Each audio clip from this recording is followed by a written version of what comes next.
bien, amigos, hoy día tenemos una edición extraordinaria de Agenda Política, dado el debate que tuvimos, sumamente interesante, y ahora la presencia de la primera ministra. Vamos a continuar, gracias a la generosidad de la Dirección General de Noticias de Canal N, pues vamos a poder continuar con esta entrevista con toda tranquilidad. Primera ministra, muy buenas noches. Encantada de estar contigo, Enrique. Muchísimas gracias. Bueno, yo quería, dada el debate que usted ha contemplado desde la platea, preguntarle si usted está de acuerdo con la derogatoria del aporte de los independientes. No puedo adelantar opinión, Enrique, porque este es un tema que ha sido ya cursado a los sectores de justicia, de economía y finanzas y de trabajo para que emitan una opinión. Recabada esa opinión, me tengo que sentar a despachar con el presidente de la República sobre la palabra final que tendrá el Ejecutivo ante la autógrafa de ley que nos ha sido remitida por el Congreso. Pero estoy hablando ya solamente de cuestión de días, no es que estemos alargando la respuesta, es que esta tiene que enmarcarse de acuerdo a ley y también a las consecuencias jurídicas que esta decisión acarree para el gobierno peruano. Ahora, esa es, digamos, la respuesta técnica, pero hay una respuesta política, porque ha habido una promesa de la presidenta de su partido de que su bancada apoyaría esto. Y lo que no podría ocurrir es que la bancada apoye una cosa con la venia de la presidenta del partido y el presidente de la República del mismo partido vaya en contra de esa decisión. La postura del Partido Nacionalista Peruano expresada por su presidenta fue que íbamos a acompañar la suspensión de estos aportes de los independientes a las AFPs u ONP. Ahora, ¿excede esa promesa? Tenemos que ver las consecuencias jurídicas de apostar por una derogatoria de la norma y más allá de eso, la devolución de los aportes que ya han venido efectuando los independientes a cualquiera de estos dos fondos. ¿Eso es lo que más le preocupa? Eso es lo que está básicamente bajo análisis jurídico. Yo creo que dentro de algunos días se despejará la duda, pero no hay que olvidar, Enrique, porque acá un poco que se nos ha trasladado toda la responsabilidad al Ejecutivo, de que existe en el gobierno del presidente Humala una separación de poderes, como lo señala la Constitución, y que finalmente el Congreso de la República puede eventualmente aprobar la norma por insistencia si es que el Ejecutivo no emitiera una opinión o emitiendo una opinión el Congreso perfeccionase la norma y finalmente la aprueba.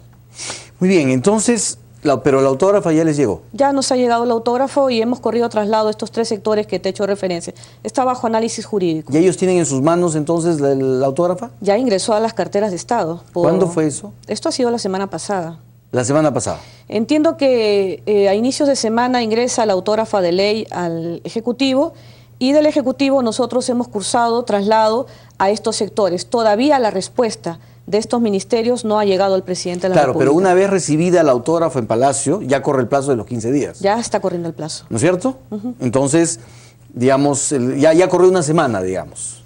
Ya corrió una semana y estamos en tiempo hábil para emitir una opinión. Muy bien.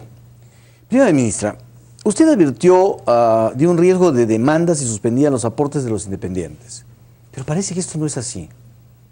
¿Se mantiene usted en la línea de que podría haber una demanda de hábitat? Es que esto es parte precisamente del análisis jurídico que tiene que hacer el sector justicia, que a esa ha sido una de las carteras a las que se le ha remitido la autógrafa de ley. Voy a analizar la opinión que tenga. No hay que olvidar que, de acuerdo a la ley orgánica del Poder Ejecutivo, es precisamente justicia el asesor del gabinete ministerial lo que opine esta cartera para finalmente darle mayores luces al presidente de la República. Muy bien. Primera ministra, tiene usted un gabinete herido por la situación de 4 ministros. Y voy a empezar por el ministro Daniel Urresti, para quien parece que la presunción de inocencia funciona para él y para sus amigos, como en el caso del congresista José León. Urresti no solo es atacado por su estilo confrontacional, sus cuestionables cifras, su resistencia a reconocer errores y a pedir disculpas, no a los periodistas ni a los narcos, sino a las personas que ataca como el candidato Tapia en Barranca. Y además presenta problemas para armar sus propios planes de trabajo. Ha presentado un plan del 2013 de Wilfredo Pedraza como de él, pero además no soluciona conflictos como el de Quepachiato. 3 muertos. E incluso se acusa a los policías de haber empujado el vehículo dentro del cual murió el alcalde de Quepachiato. ¿Cuál es la situación de Daniel Urresti? ¿Respalda usted la gestión de Daniel Urresti con todos estos problemas?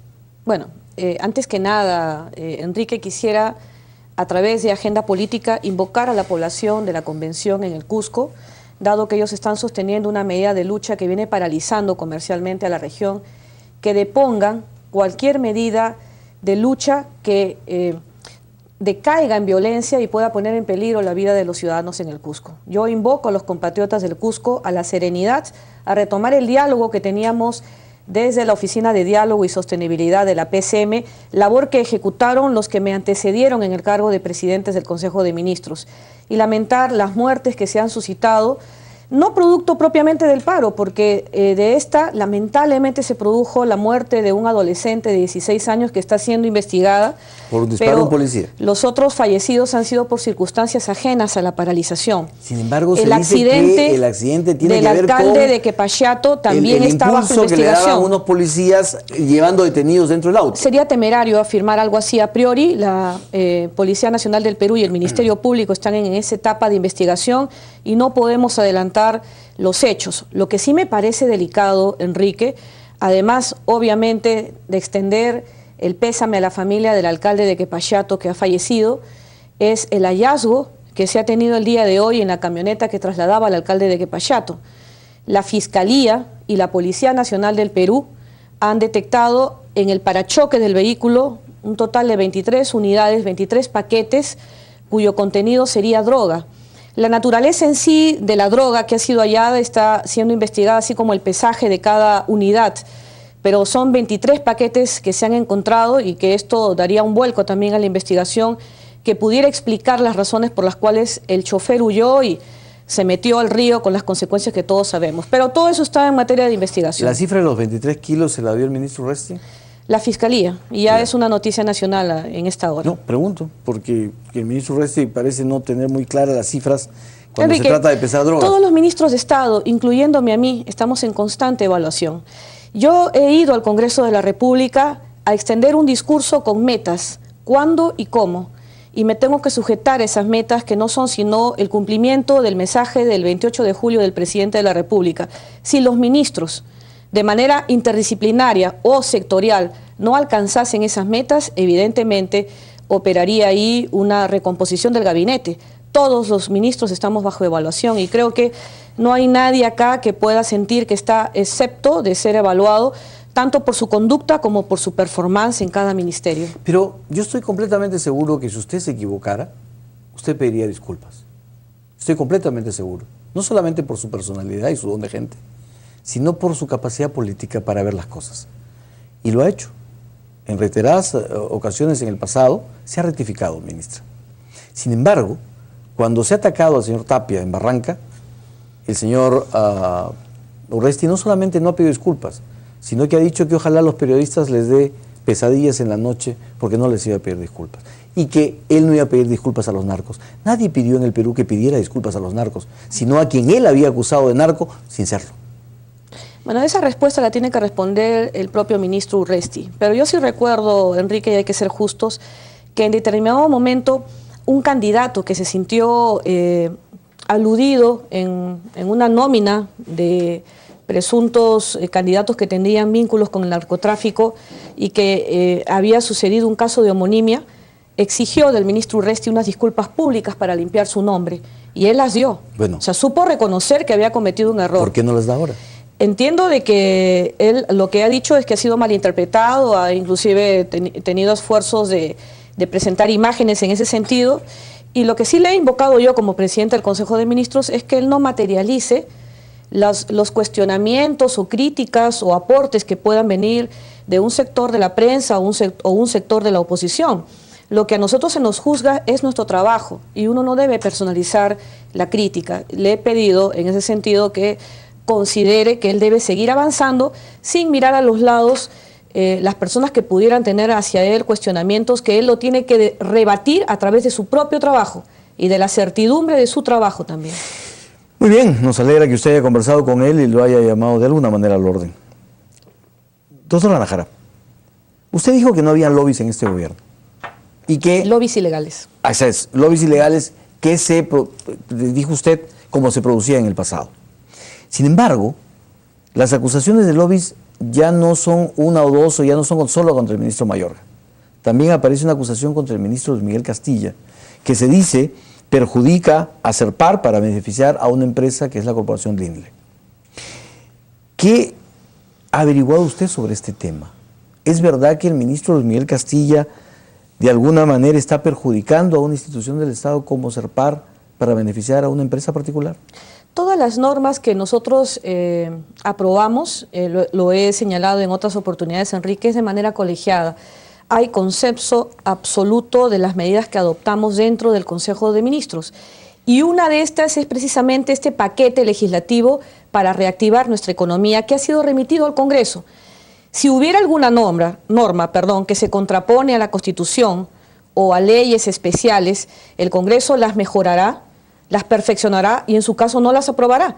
Pero no es una medida unilateral que se haya tomado desde el Ejecutivo y que se pueda considerar que está vigente. Yo descarto que pueda haber acá algún tipo de lobby de parte de Economía y Finanzas para favorecer a una empresa privada. Entiendo que en la práctica se beneficia. Todo esto forma parte de estas medidas reactivadoras de la economía y deben ser analizadas por el Congreso de la República, pero lo descarto que haya ese propósito en cuanto a esta norma específica de la que tú me haces referencia. Muy bien, le preguntaba por estos dos ministros porque se percibe en el gobierno una línea dura, que se dice funciona conservadora en lo económico y autoritaria frente a los conflictos. Y está representada por los ministros Castilla en lo económico y Urresti en el tema de los conflictos, que además se está peleando con periodistas, con partidos políticos, con todo el mundo. ¿No siente usted que efectivamente desde estas dos vertientes se puede estar formando la población una imagen de línea dura? Yo creo que nosotros hemos dado cuenta, Enrique, que estamos gobernando de manera responsable al país, sin excesos ni autoritarismo. Cuando asumimos las riendas del país allá por el 2011, a pesar que muchos candidatos asusaron un temor infundado en lo que sería el gobierno de Ollanta Humala, hemos demostrado con creces que somos respetuosos de cómo administramos el país. Acá en el Perú se respira plena democracia, hay independencia de poderes, tú puedes tener un programa donde se puede rebatir los argumentos o no de las aseguradoras de fondos de pensiones desde el punto de vista político del control que hace el Congreso como de las propias aseguradoras, y no estimamos de que haya algún autoritarismo de parte de una de las salas del Ejecutivo que sería Interior o de medidas fiscales que provendrían de Economía y Finanzas que pudieran enfrentarnos con la población. Porque, le digo eso también, porque se percibe que el presidente de la República respalda a veces todo exceso, como los que hemos hablado del ministro Urresti. Y por otro lado, por ejemplo, rápidamente se toma acción con respecto a congresistas amigos como José León. Y sin embargo, es otra vara con la que se mide a los opositores. En el caso de José León, ¿le preocupa a usted su posición, como le preocupa al presidente de la República, que dijo que era muy delicada su situación? Sí, respaldo las palabras del señor presidente de la República, porque más allá que sea un congresista de la República, cualquier ciudadano que tenga que esclarecer su situación ante vinculaciones directas o indirectas con una persona que es considerada como un narcotraficante de alto vuelo, debe esclarecerse. Celebro que el congresista León, conocidos los videos que salieron a la luz, haya salido a prestar sus declaraciones en diferentes medios de comunicación y lo hizo en una intervención en el Pleno del Congreso. Pero las investigaciones respecto a él recién se inician. El problema para él es que y mintió. Él debe esclarecer claramente su posición y esta relación que ha tenido, entiendo que ha sido dentro de un marco contractual por un arrendamiento de un inmueble. El problema es que pero mintió. Debe esclarecerse. El problema es que mintió porque dijo que no había tratado con la persona y después se ve que va a visitarla. Sea para decirle que tenía que desalojar, no desalojar, pero él decía que no lo conocía y sin embargo después tuvo que admitir que fue a conversar con él por el tema contractual, dice él. Entonces, eso es lo que genera temas. Y además genera dudas el que el ministro Urresti lo respalde al comienzo, lo saque de la investigación y según las denuncias que existen, le habría dicho a los policías, olvídense de ese video, no lo saquen, y han sido en rebeldía algunos policías subalternos los que, fastidiados por este apañamiento, pues filtraron el video. ¿No le parece preocupante eso? No me parece creíble esa versión, ¿no? Con toda honestidad te lo digo, y te lo digo como abogada, porque toda investigación que implique la realización de un crimen se hace bajo la dirección del Ministerio Público. Ahora las investigaciones de carácter penal están bajo la dirección de un fiscal y todas estas intervenciones han sido hechas con la aprobación y bajo la dirección precisamente del Ministerio Público. Si alguien, fuera o no ministro, pretendiese sustraer a una persona en un proceso investigatorio, estoy segura que el Ministerio Público no lo hubiese permitido. Además, tampoco existirían registros de filmaciones que se ha hecho a forma de seguimiento del inmueble de este narcotraficante en Huanchaco y no pudieran salir a la luz si realmente hubiese una vocación política de encubrimiento. No la hay. No la hay por congresista alguno, no la hay por ningún ciudadano. En este país no existe nadie que tenga corona y todos deben aclarar su situación ante la ley, si es que son imputados de algún ilícito penal. 2 ministros más tienen problemas. Eleodoro Mayorga el viernes podría ser censurado. Todo cabe dentro de la posibilidad. Lo que hay que considerar que el ministro Mayorga en su paso por el Ministerio de Energía y Minas ha logrado destrabar más de 17.000 millones de dólares en inversiones. El trabajo que él ha hecho ha sido un trabajo muy profesional y lamentamos que esté envuelto en este tema que se origina por una mala interpretación de correos electrónicos que se cursan con otro sector del Estado. Bueno, el tema de Interoil no es un tema de correos electrónicos. Bueno, no es un tema de correos electrónicos. La semana pasada él también ratificó que efectivamente había hecho gestiones por empresas ante el Estado. En fin, no, el ministro y su propia comunicación no han complicado su situación con su actuación en el tema, por ejemplo, el reglamento, en el tema petrolero. ¿No complicaron esa situación? Enrique, si el ministro Eleodoro Mayorga tuviera rabo de paja, no se presentaría la interpelación. Desde un análisis político, te lo digo. Sería más fácil presentar su renuncia e irse a su casa y dedicarse a sus actividades particulares que seguramente le deben redituar mayores ganancias que estar trabajando para el sector público. No ha presentado su renuncia. Según las versiones que tenemos, varias veces ha presentado su renuncia y no lo han dejado ir. Decir su verdad ante la representación nacional. Quiere ser escuchado. Quiere responder a cada pregunta del pliego interrogatorio que le ha formulado el Congreso y en mérito a eso esclarecer su situación. Limpiar su nombre. Quiere limpiar su nombre, quiere limpiar su imagen. ¿Y después irse? Eso ya está en potestad del ministro, no sabemos si lo hará, pero una persona que supiera que en un evento así que es por lo demás incómodo para cualquier ciudadano, que estés frente a 130 personas que te están imputando determinadas conductas, plantarse frente al Congreso para decir su verdad implica que él es una persona que siente que no tiene por qué avergonzarse de nada en su accionar como ministro ni en su accionar como persona o profesional. ¿Su presencia no ha sido incómoda para usted en estos días en el primerato?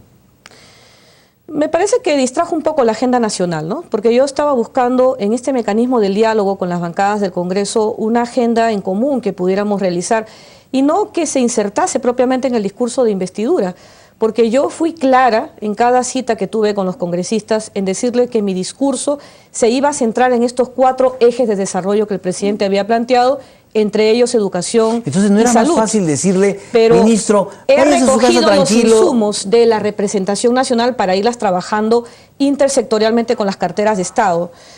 No me parecía correcto porque a estas alturas del debate que se dio ya durante el voto de investidura, me parecía una deslealtad de mi parte decirle a un ministro, da un paso al costado porque quiero alcanzar la confianza. Me parecía que tenía que ofrecer la cabeza de un miembro de mi equipo para salvar la mía. Finalmente, para el tema del gabinete, 120 días de huelga y ninguna solución pone en una situación muy difícil a Midori de Javis. Ya incluso personas que tenían admiración por ella, como Lourdes Flores, ya dice que tiene sentimientos encontrados y que no puede ser que en 120 días no hay una solución a un tema como el de los médicos. Bueno, nosotros desde el Ejecutivo... O sea, hay una línea dura y una posición dura. Hemos tenido la mejor voluntad de diálogo, no solamente desde la propia ministra del sector, también actuó como interlocutor válido, aceptado por las partes, el padre Gastón Garatea.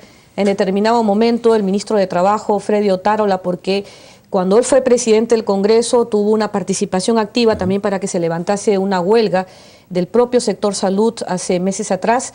Y finalmente yo, como presidenta del Consejo de Ministros, recibí a la Federación Médica en la PCM. Hemos hecho todos los esfuerzos por plantearles temas que van de la mano con la reforma de salud al sector salud, pero es la dirigencia la que no ha aceptado las propuestas del Ejecutivo, porque de repente que no le favorecen convencen. principalmente a los médicos de provincia, a quienes no tienen una especialidad. A mí me gustaría, una de las propuestas, por ejemplo, de ser yo un médico que no tiene especialidad, que me digan por única vez, el Estado va a correr con todos los gastos para tu titulación. Te voy a dar un bono, sobre todo para todos los que están dentro de esta categoría de asistencia primaria en el área de salud, a todos los especialistas, de 400 soles en 2 tramos, partiendo ya desde ahora, desde octubre del 2014, y acompañarnos, es decir, que seas tú, me dirijo a los médicos, que participes con nosotros en un grupo de trabajo para empezar la segunda etapa de la reforma de salud y ver contigo la nueva escala salarial. No te estamos excluyendo, eso se lo dije yo a Bonilla en ese diálogo que tuve en la PCM, y ellos dijeron de que ellos lo que querían era un aumento en su escala salarial, no una política de reforma, no una política de salud, sino un tema de salarios. Entonces, ¿vamos a convivir con la huelga? El gobierno está en la obligación de proteger al más vulnerable. ¿Van a y el despedir más a los vulnerable médicos? es el paciente. Se van a tomar medidas, entiendo, radicales, desde el sector salud, que normalice la atención, sobre todo en provincia, para los hospitales del interior. Ya sabremos seguramente en algunos días cuáles son los alcances de estas medidas. Primera ministra, el Poder Judicial ha revocado el arresto domiciliario del abogado de Abimael Guzmán, Manuel Fajardo, y de otros 2 dirigentes. Según la resolución, no hay elementos de convicción suficientes para determinar que hayan cometido delitos de terrorismo agravado. 2 cosas. O la Fiscalía con el Ministerio del Interior, con la Procuraduría Antiterrorismo, plantearon muy mal el caso, o hay otro tema que no conocemos que de repente usted sí puede ver. Como por ejemplo, cuestionar a los jueces. ¿Cuestionan ustedes a los jueces por estos fallos? Creo que ya en su momento el órgano de control de la magistratura se pronunció sobre los anteriores fallos en este sentido que se habían expedido. Si un poder del Estado, a través de su oficina de control, sanciona a los jueces que emiten sentencias en este sentido o medidas de este alcance que cambian o varían las medidas de restricción de la libertad, como es el arresto domiciliario, deben ser analizadas por este organismo. No me corresponde a mí como Poder Ejecutivo pronunciarme, pero estimo que siguiendo la misma lógica hará lo propio la OCMA tratándose de estos jueces. El nacionalismo y Amado Romero, ¿no conocían verdaderamente las vinculaciones de Amado Romero con el senderismo? Dicen que el presidente de la República lo sabía porque Amado Romero se lo había dicho en plena campaña electoral. La presidenta del Partido Nacionalista, Nadine Heredia, ya se pronunció en ese sentido. Y ojo que en esas épocas la señora Heredia no era presidenta del Partido Nacionalista, pero obviamente nosotros nos conocíamos en campaña, es decir, veníamos recurrentemente a Lima para tener este tipo de trabajo, para ver el plan de gobierno, y no conocíamos, en todo caso, los antecedentes que pudieran tener candidatos como Amado Romero, que dicho sea de paso, él ha señalado que no es senderista y a mí no me corresponde afirmar lo contrario tampoco. Muy bien, ¿le preocupa el alza del dólar? Yo creo que son, digamos, variaciones que tiene la moneda extranjera dentro de la economía. No hay que alarmarnos. ¿Le parece esto. normal? Me parece que, digamos, que son estadios, ¿no? Muy que bien. pronto se debe normalizar el tipo de cambio. Las cifras económicas parecen poco alentadoras. No, en los próximos meses no habrá el punto de inflexión que tanto pregonaba el ministro Castilla. Se acusa al gobierno de no tomar decisiones, de dar medidas insuficientes, de no tener ideas en materia económica. Usted ha sido ministro de Trabajo. Le pregunto, ¿van a plantear ustedes las reformas laborales que todos reclaman y que se señala son la causa de no crecer a tasas del 5 o 6%? Las causas son diversas, no exclusivamente que tengan que ver de competencia laboral. Ya hemos tomado iniciativas desde el mes de julio que empezarán a verse sus frutos. De acuerdo a las informaciones preliminares que tenemos en julio, habremos crecido en 2 puntos, entiendo, porcentuales, y esos son buenos indicativos de que ha habido una reacción de parte de nuestra economía, una reacción del mercado a las medidas adoptadas desde el Ejecutivo. ¿Preocupa qué cifras manejan? Porque las que manejamos, de alguna manera, los que tenemos de afuera temas, están Enrique, menos del 1%. Enrique, las calificadoras de riesgo internacional hasta el día de hoy se reafirman que el Perú crecerá al ritmo del 4% en este ejercicio anual. Ya no nosotros, no los opinólogos, no los economistas peruanos. Estas calificadoras de riesgo internacional lo señalan así. El Banco Central y hasta el mismo Ministerio de Economía vienen reduciendo constantemente sus estimados de crecimiento para el 2014. Enrique, hay que ser optimistas. No, vamos a crecer. Yo no le digo... Empecemos por ver las cifras de julio. Yo no le digo que seamos pesimistas. Vamos a pero crecer. A veces el optimista es un... Y hay otro tanto en el Congreso de la República esperando su análisis. Me refiero a medidas reactivadoras de la economía que deben ser analizadas y estimo que también van a dinamizar nuestra economía desde el punto de vista de la construcción, que son las que generan eso que te preocupa tanto, los puestos de trabajo, directos e indirectos que se producen dentro del rubro de la construcción civil, que nos harán también, además de cerrar la brecha de infraestructura que existe en el país, generar las oportunidades de trabajo que tanto esperamos. Primera ministra, ¿por qué el gobierno a través del Ministerio del Interior no puede detener hasta ahora a Orellana, a Bustamante, a Belaúnde Locio? ¿Por qué? Bueno, parte de un trabajo de seguimiento implica también la reserva del caso, ¿no? Entiendo que hay un plan operativo de inteligencia que está accionando la Policía Nacional del Perú para poder hallar a estos personajes buscados por la justicia. Si salimos con frecuencia, como quisiera la población, a dar cuenta del estado de estas investigaciones, estaríamos alertando a estas... No, pero no queremos que nos digan cómo van. Queremos que nos digan que ya los tienen detenidos. Seguramente pronto tendremos buenas noticias en ese sentido. Pero usted le preguntaba al Ministerio del Interior sobre este tema. Estamos siguiendo la pista del paradero de estos señores. Muy bien. ¿Por qué el gobierno insiste tanto en que se apruebe la renunciabilidad al cargo de congresista? No lo mencioné yo en el voto de confianza. El presidente sí en su mensaje del 28 de julio. Lo conversé con el señor presidente de la República y él me dijo, si ese es un punto que puede causar ruido político, te autorizo que lo puedas retirar de la agenda. Muy bien. Y por eso no lo mencioné yo en el voto de confianza. Entonces, no es un tema importante. No es un tema de importancia. No está en la agenda nacional para el gobierno. Pues le pregunto porque el presidente de la República lo mencionó como uno de las tres reformas principales en el tema constitucional. Hablo también de la alternancia de género que ojalá pueda tener la importancia que el Congreso le quiera dar. Hay proyectos en ese sentido para igualar en oportunidades en el ámbito político al hombre al revés, y a la dirían mujer. Algunos. Discriminación al revés. Igualdad de oportunidades, diría yo. Según miembros de la Comisión López Meneses, hay un complot de Palacio de Gobierno que ordenó a Ana María Solórzano que no ponga en debate la ampliación del plazo de las investigaciones. Y Cecilia Ataída ha dicho, justo ahora que existen pruebas que el gobierno no va a poder negar su vinculación al caso, no nos quieren ampliar el plazo. Por sus frutos los conoceréis. Creo que Ana María Solórzano, en el corto plazo que tiene presidiendo la mesa directiva del Congreso, ha dado muestras de amplitud y de ceñirse a sus responsabilidades de presidenta del Congreso. De hecho, el haber aprobado el informe Ecoteva es una muestra de esto. Estaba en la agenda de la anterior legislatura y ella retomada sus responsabilidades en el cargo, es decir, asumiendo nuevas responsabilidades, esta vez en la presidencia del Congreso, lo agendó, se debatió y se votó por unanimidad. Sospechosamente con el voto favorable de Perú Posible. ¿Por qué sospechosamente? Yo diría que es un buen mensaje político, ¿no? ¿Cuál es el mensaje? El mensaje político es que todas las Caiga personas... quien caiga, que sea juzgado. Todas las personas deben esclarecer su situación ante los poderes del Estado que correspondan. El control político se hizo desde el Congreso. Queda ahora de los operadores del derecho, tanto del Ministerio Público como del Poder Judicial, que hagan su trabajo de emitir un veredicto, sin el apasionamiento que causa el fuero parlamentario. Un ministerio público que genera la mayor desconfianza.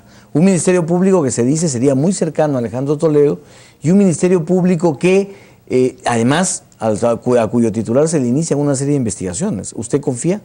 Yo confío en los poderes públicos. ¿Confía? Hay magistrados probos y honestos, de eso no tengo la menor duda, y existe la segunda instancia, siempre lo he dicho. No nos quedamos solamente con un fallo que pudiera lesionar el derecho de los justiciables. Para eso existe la revisión en un órgano superior que puede corregir o enmendar la plana de un fallo que no esté de acuerdo a ley. No quisiera que se me pase, porque no me dijo usted si van a aprobar las reformas laborales que están pidiendo. Dentro del paquete reactivador, por lo pronto, lo que hemos apuntado es al tema de construcción civil. ¿No hay entonces reformas laborales a la vista? Han habido modificaciones de las reformas laborales, hemos quitado alguna rigurosidad en cuanto al tema de pequeñas y medianas empresas que está dentro del Plan Nacional de Diversificación Productiva. Pero no hay una reforma laboral a la vista. No a la vista, pero tampoco puedo descartarla, porque estamos en constante análisis de las medidas reactivadoras de la economía. ¿Debe subir el salario mínimo vital? Entiendo por el actual ministro de Trabajo, Freddy Otárola, que eso ya está bajo la competencia del Consejo Nacional de Trabajo. ¿La opinión de la primera ministra cuál es?